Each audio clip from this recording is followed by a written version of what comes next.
on, what is JTLive and welcome back to another episode of South Stand Stories, and a little bit of a different one today. We're in the whip, we're in the dinger. I'm actually in the passenger seat because the other seat, the driver's seat, is actually quite hard to get behind because it is blocked by the wall. But that is a completely irrelevant story, and I know this is going to be flipped because I'm recording it face camera, but nonetheless, we are here to talk about Leeds versus Manchester City. Another game, another loss, another defeat en route to what many are calling relegation, what I am calling potentially a last-ditch survival. 3 games left now to get 9 points. We really need 9 points if we want any hope of guaranteed survival.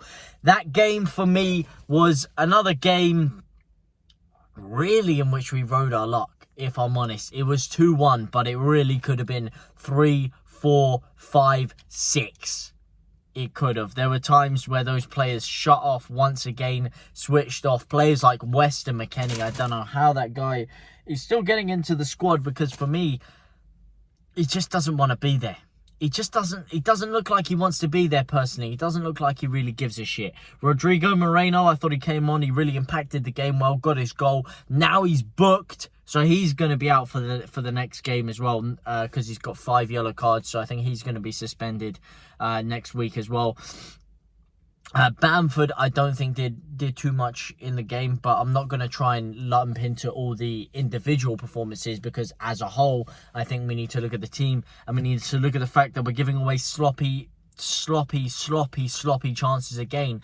Set pieces, we gave away way too many set pieces again today. We were giving away for fun. We were giving them like it was flipping Christmas, mate. We're lucky they missed a penalty. It was the only thing that kind of gave us a little bit of glimmer of hope. And you know what? I was sat there after the first half watching these chance after chance after chance they were creating. The first goal they scored as well. In fact, both goals. Stupid, skid mark defending once again. Gundogan had so much time on the edge of the box. So much time. Close him down, man. Someone close him down. No one wants to get anywhere near him. Even Stevie Wonder could see that he was going to score when you give him that much time.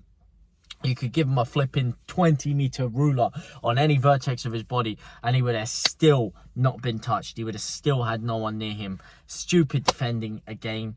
And they really could have gone 4 or 5 in the first half, like I said before.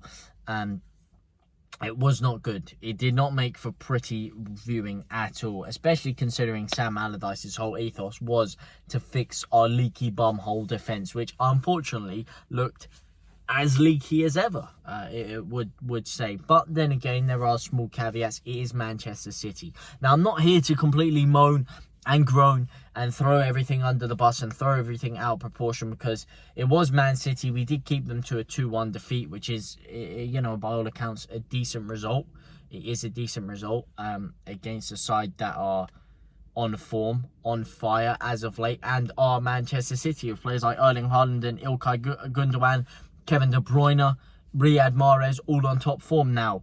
Obviously, if Haaland was really on form and he was on fire today, then it would have been a completely different story for Leeds and we would have been wiped out of it. But Sam Allardyce's first game in charge, he's not going to be able to change that much that quickly. I just don't. It's just tough, man. It's just tough. I don't want to be too downbeaten. I don't want to be saying, yeah, we're guaranteed relegation, we're guaranteed this, we're guaranteed that. We're not. We ain't guaranteed relegation. There's still a chance, there's still a hope, and I did see some positive aspects of the game under Sam Allardyce. The players didn't look as defeated. When I saw them coming off after that Bournemouth game, they looked like they'd accepted defeat. They were almost in tears. They looked shell-shocked. They looked gobsmacked. They looked really out of it. But today, at least, we saw a huddle. We saw a little bit of unity right at the end. That filled me with a bit of confidence. The players all came together, went and applauded the away fans, who were in great voice throughout the entire game, given the circumstances especially. But the players looked like they had a little bit of unity there. They looked like they kind of maybe bought a little bit into Big Sam and what he's brought. I wasn't too happy with the fact that he came off the pitch laughing with Guardiola. I don't know if he was laughing like, I almost shithoused you there, mate. Or what he was laughing at specifically, but I wasn't too keen on that. I wasn't too keen on quite a few things, but it was City. Were we really ever going to get anything against Manchester City? Would have been a tough task too. And there are more winnable games. West Ham being probably the most winnable. Newcastle, I think we really need to get something out of Newcastle personally. I think that is the big one. Everyone's saying, oh, we lose to Newcastle, we beat Tottenham, we beat West Ham, we're safe. For me, Newcastle is the test. If we can get something out of Newcastle, if we can get a result against Newcastle, we will be safe. It's not over yet. Don't throw the baby out with the bathwater is all I would say. I'm a little bit more positive than I have been in recent weeks, just because at least I did see a monocle fight. And I was pretty out of it in the first half, but being able to see that goal and have everything going, that probably made me feel worse, if anything, because it's the hope that kills you, man. It's the hope that kills you. But nonetheless, I thought there was, I liked the change of formation. I liked putting Forshaw in the midfield. I thought he had a decent game. I thought, we had a lot more stability than we have had in recent weeks. And if we'd done this earlier, man, it's so annoying. Why do we wait until the house is burnt to crisp before we make a decision? Why don't we listen to the fucking smoke detector? It's there for a reason. You can see shit's hitting the fan. Fix it there and then. Don't wait until it's too late. We have waited.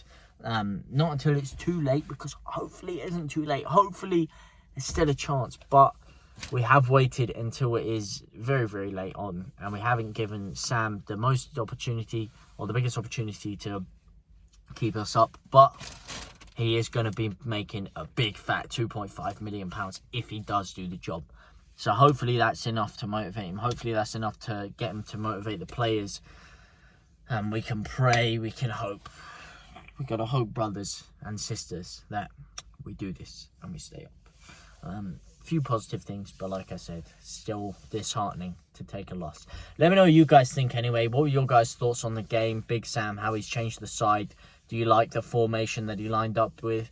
Do you like the personnel that he used? What would you change and why? Let me know down in the comment section down below. For now, guys, I will see you later.